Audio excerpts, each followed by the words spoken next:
Okay, we are here to break down the Better Call Saul season premiere called Mabel.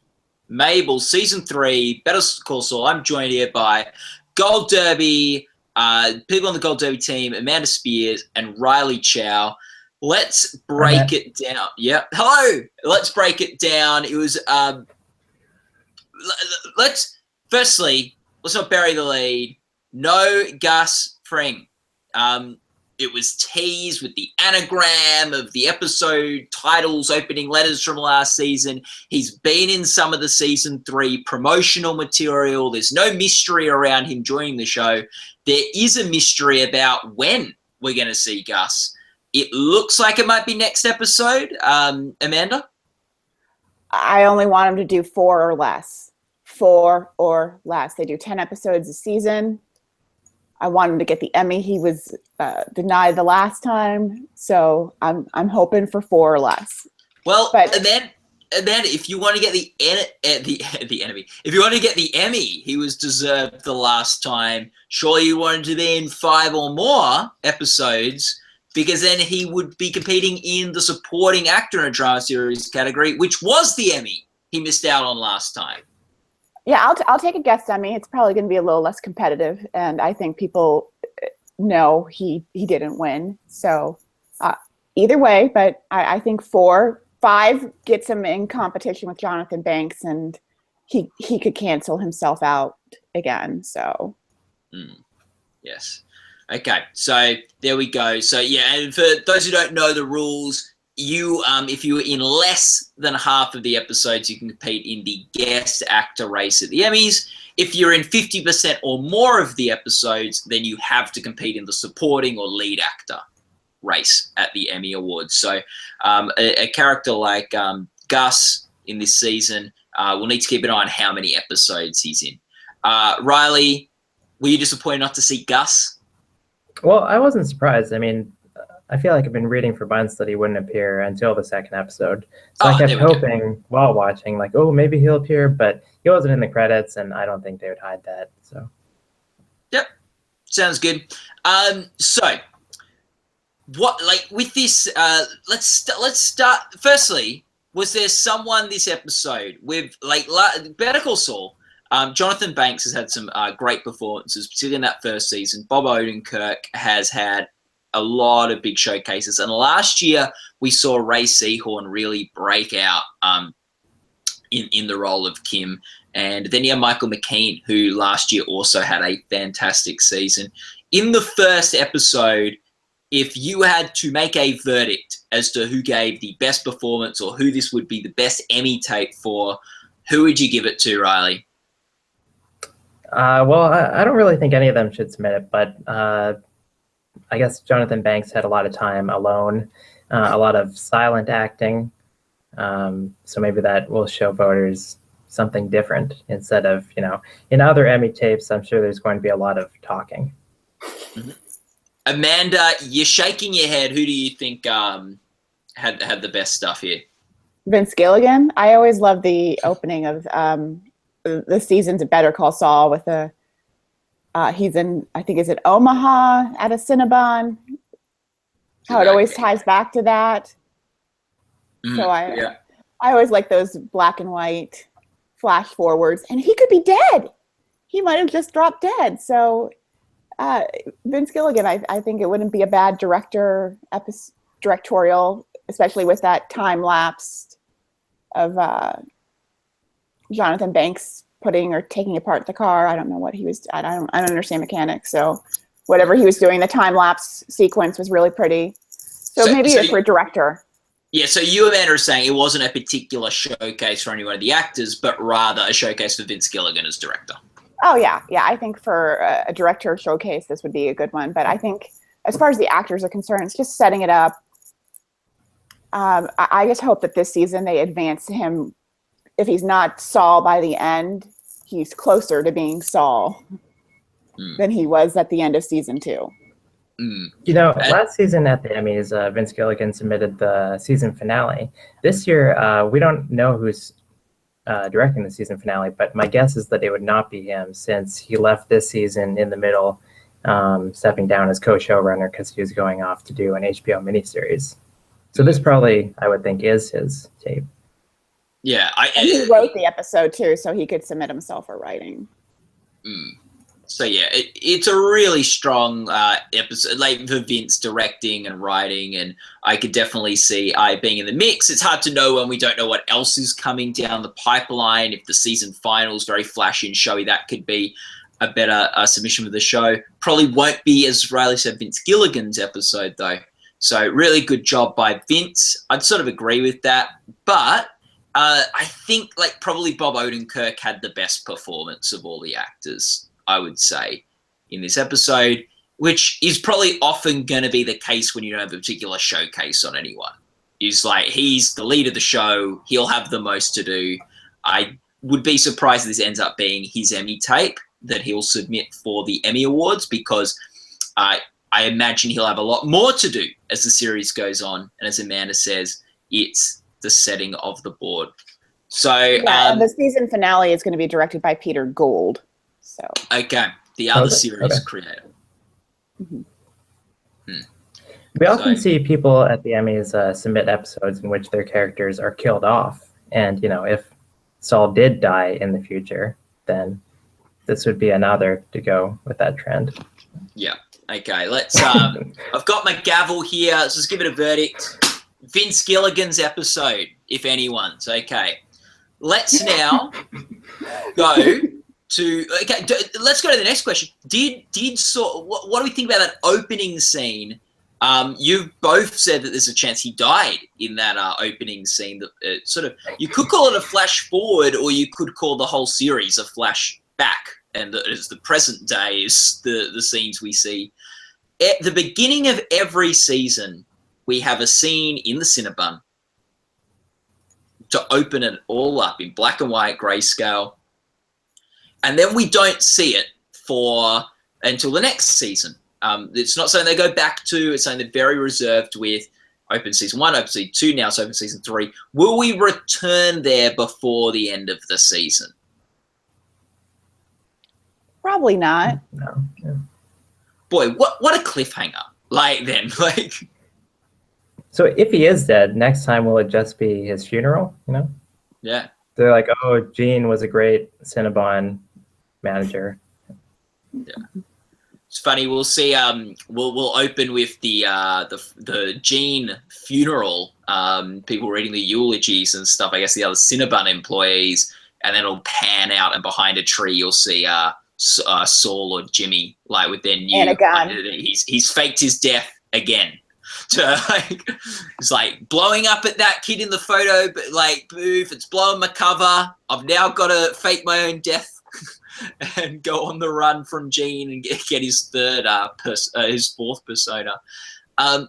What besides him collapsing, and I don't think he's died there. That if I had to make a prediction, but what did you guys think of the things that scene revealed other than the collapse? I feel like it revealed nothing except for the collapse. We already know he works at Cinnabon. We already know that he's kind of miserable, that he's generally avoiding law enforcement. I like the scene that opened the series, but I feel like these last two, we haven't really gotten much. Amanda?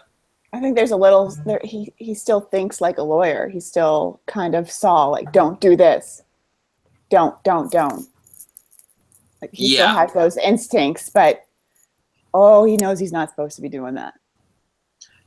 Yeah, I think it was interesting how you could sort of see the gears turn in his head, what his instincts tell him to do, which is protect the criminal, but he's also thinking what's going to give me the least exposure, and just to see how he's weighing sort of this new life, I thought was interesting. I would agree with Riley that the first of the three Cinnabon scenes I thought was the best and the one I found the most interesting, but I did like the window we get into Saul's or to Jimmy's life, or Gene's life in the Cinnabon each year. And I like that we're not going all the time. I do like how it's very special when we get to go there.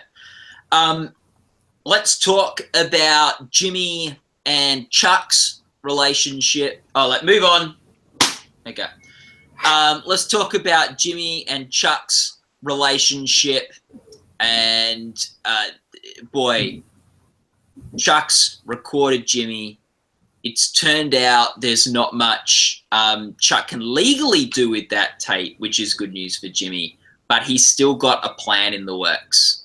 Riley, what are your thoughts with this? Yeah, it looks like he was trying to trick Ernesto there, trying to get him to listen to the tape. So something will happen with that. Hopefully it doesn't lead to Jimmy becoming a criminal lawyer down the line. Amanda, what were your thoughts? I hope it's not an entire season arc. These two brothers at each other. I really just want to see some kind of movement towards him becoming Saul, and if that's how it happens, or if he marries Rhea Seahorn's character this season, because he's mentioned in past Breaking Bad episodes that he had an ex-wife who we haven't met. So I want there to be something a little bit more to the plot this year. Yeah. Then I taped you, and how am I going to use this against you? Because that I think is a little weak. 3 seasons in. Yeah, I think it's probably fair. Like, I think it is pretty interesting to see Chuck try to plot a trap for Jimmy, and to see when Jimmy finds out about what's happened, which could be as soon as this episode, could be a week, or it could be a couple episodes later, how Jimmy responds, and whether,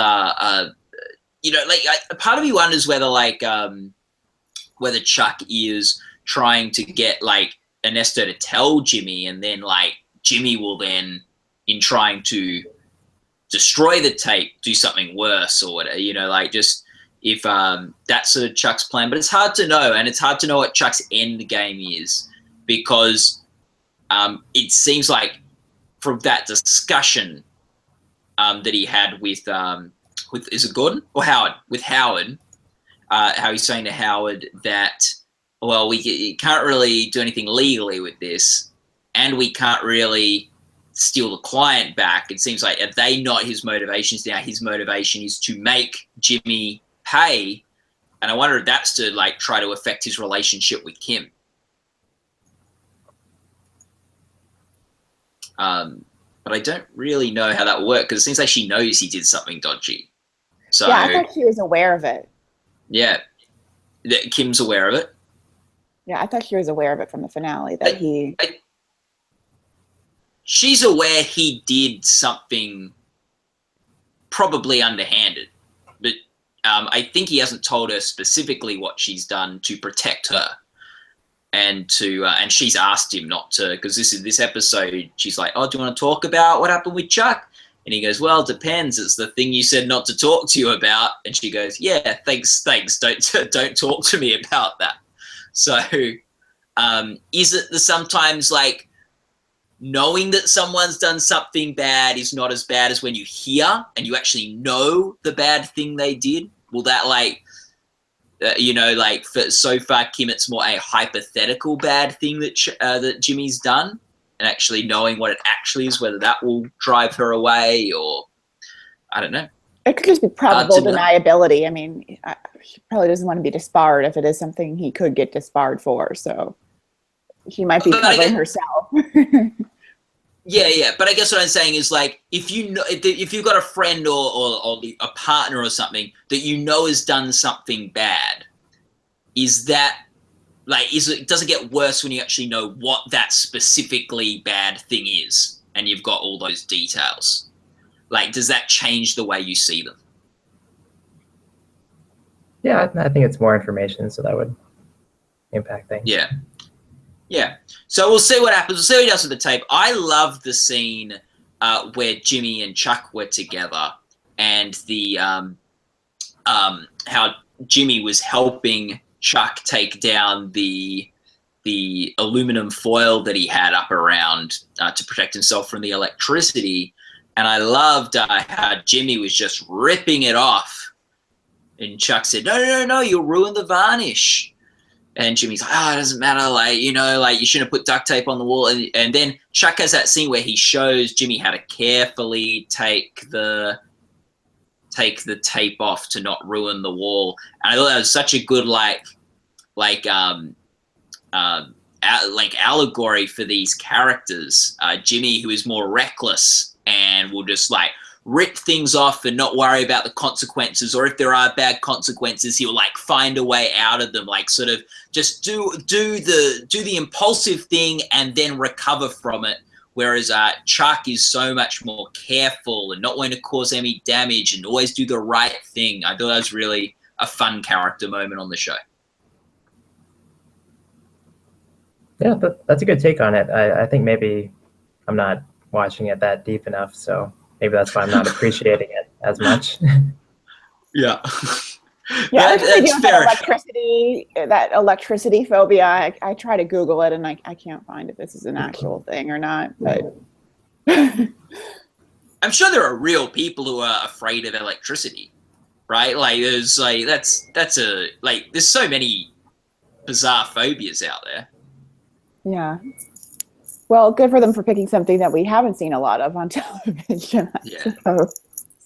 Oh man, I great performance by Michael McKean, but I hate Chuck. He's so like just wanting to ruin Jimmy's life. Like just let Jim, like he's making some mistakes. He might have to face the consequences for his bad decisions, but just let it go, man. Like, you know, let him have his law practice with this girl he likes and just let him get into his own trouble. Don't start causing more for him. But do you think Chuck is right about Jimmy, or do you think that because of the way Chuck is acting, that it sets Jimmy on this path to become Saul? I think it's what sets him on the path to become Saul, because he can never do the right thing in his brother's eyes, so he just kind of flips. I think it's like a little bit of both, where like Jimmy clearly made some bad mistakes and or like did some sneaky things to lose the respect of Chuck initially, but it's sort of become the case where Chuck will only see the bad stuff Jimmy does and not the good stuff, which I think does I do think it's more the latter, where it's Chuck is setting Jimmy up on this track, because I think so often if people just see keep on saying that you're a monster, you become that monster they say they are. I don't think Saul Goodman is definitely not the monster that Walter White is, and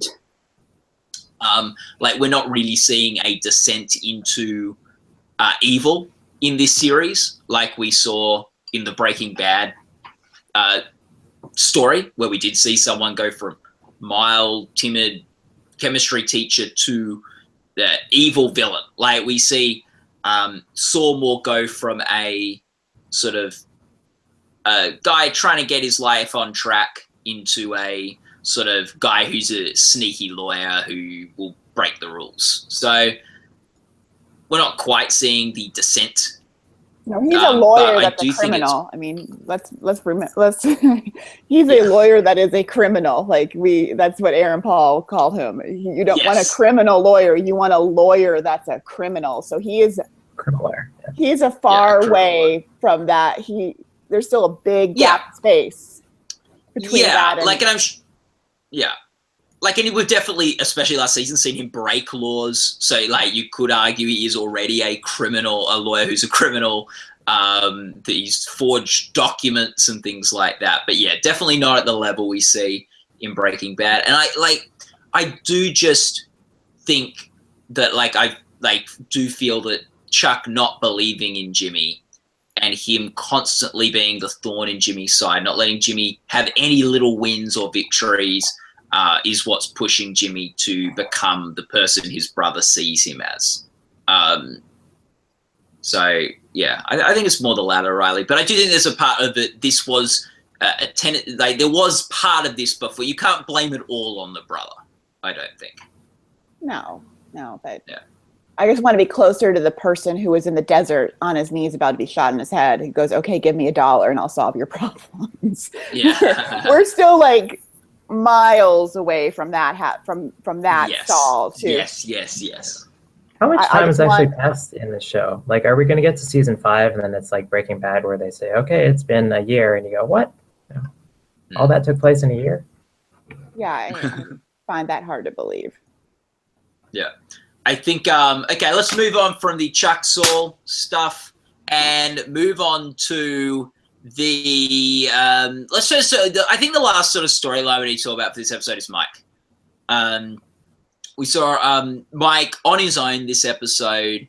He's finding a tracking device. He finally realized, it's the gas cap. In the gas cap, there's a tracking device. He does some sneaky things to make it look like his battery is drained. From the tracking device's battery is drained, so that the person will come and change it at some point, and then he then sets up a tracking device for them when they come to replace the gas cap. So, what do we think of all that, Riley? Yeah, that Mike is pretty sneaky as well, I guess. I'm looking forward to him meeting Gus. I saw that Vince Gilligan, Peter Gould, they said that, or I think they're playing within the rules of Breaking Bad, where Saul didn't actually meet Gus until that show. So it'll be interesting to see how they dance around that. Like, will Gus only be interacting with Mike? Will these storylines never cross? Because last season we saw that too, where these two arcs were kind of diverging further and further away from each other. Yeah. Amanda, any thoughts on the Mike storyline? There's just not a lot there yet. It's more of a setup. I think we'll figure out what's going on eventually, but I think we're always going to see Mike kind of weaving in and out of Saul's universe because he's kind of his lawyer. Yeah. So, but as long as it's not like, hey, I looked up that chemistry teacher. Yeah. I'm curious to see how this is going to go. Yeah, I agree. I'm not like bit of setup, not too much there. Somewhat interesting scenes. I thought it was fine, but there's not too much to talk about with it. And yeah, it will be interesting to see how they weave Mike in and out because he's sort of a bit on an island on this show, but it's sort of working just because it's not like we know we're ending the series where Mike and Saul are best friends. Like then they're not the deepest enemies either at the in the Breaking Bad storyline. They seem to be people who, but I think Mike is Mike. He hasn't had this big change like from that Bob Odenkirk's Jimmy has. Mike is still I think what we found so refreshing about him from season 1 is it's like Vince Gilligan had one episode he couldn't figure out how to get into Breaking Bad with 51. Like he just couldn't figure out how to put in that backstory. But there's got to be a little bit more to him somewhere along the way.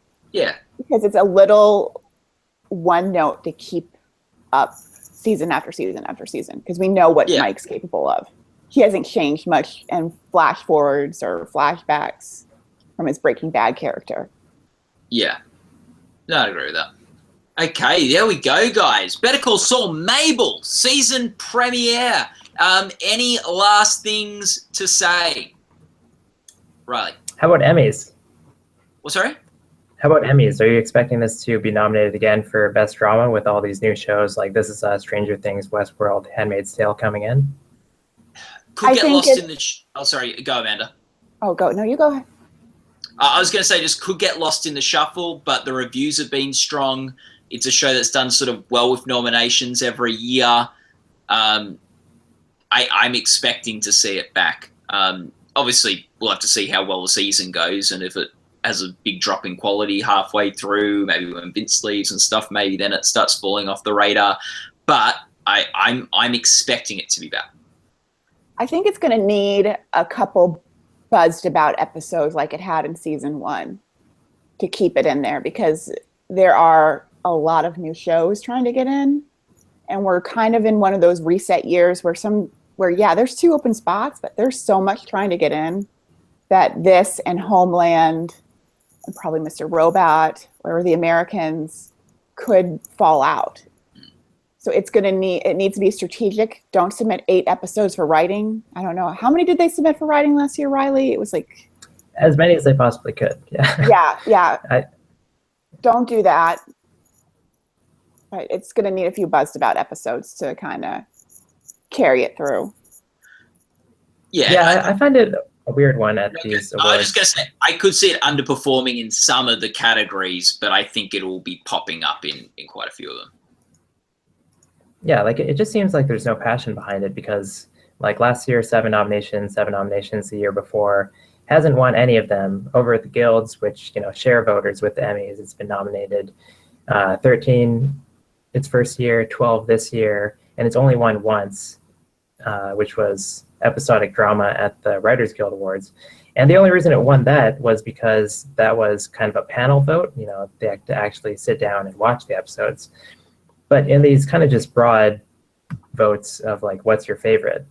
It seems like nobody's really saying Better Call Saul. I still have it in my drama predictions because it was nominated by the Producers Guild over Homeland and Mr. Robot. So I figure that it's just slightly ahead of those ones. But yeah, I just don't know if Emmy voters are even watching this show because they didn't nominate Rhea Seehorn or Michael McKean last year. Yeah, like I think it's a fair point. Those snubs were a bit bizarre, particularly Rhea Seehorn, because at least there's Jonathan Banks, who's a bit of a favorite of theirs in that category. But yeah, that was alarming last year. I try not to read too much into just a few things like that. Like I remember when Mandy Patinkin didn't get in for the first season of Homeland, and I sort of thought, well, are they even watching Homeland? So they even care about that? And then it wins Best Drama Series. Well, it's also like it hasn't been recognized by the directors or cinematographers either. Like there are some very big blind spots, I think, with Emmy Academy. Yeah, I'm wondering if Bob Odenkirk is in trouble for actor. He could be. I could see how Jonathan Banks sticks around because they really love him, but I think that Bob Odenkirk hasn't really had the kind of residual goodwill that Jonathan Banks has for his. Yeah, that's possibly fair. I think the good news for Better Call Saul is it's airing right now. Westworld to me seems like a distant memory, whereas Better Call Saul people will be talking about for the next 8 weeks or next 9 weeks. And they do have Gus, so there is a story this year as well. Yeah. So there's going to be some buzz surrounding this show at a good end of our awards racetrack, and especially against some of the Netflix. I think House of Cards will be coming out while Better Call Saul is airing, and then probably its buzz will be over by the time the season final for Better Call Saul comes around. Yeah. So yeah. Yeah, so Better And Call House Saul. of Cards, because I know everyone thinks they're safe. People they probably held it back just because of the politics and February, but it could be in trouble because people might just not want to watch that this year. And we don't know the quality of House of Cards at all yet. If it is a show bad, too. If it was a weak season of House of Cards, I'd say there's a good chance it'd miss out. If it's a great season, and when it comes out, everyone's going, "Oh, this is the best season of House of Cards," then it'll probably get nominated. Homeland got snubbed for season 3 because people didn't like season 3 of Homeland. So it's sometimes hard to know a show's standing until it's actually aired, and there's actually episodes. It's actually content to judge. Oh, well, it's been great talking Emmys, talking Better Call Saul, talking Breaking Bad. We'll be back next week to talk about episode 2, which I believe is going to be called Witness. Very good. Better Call Saul cast or show adjourned.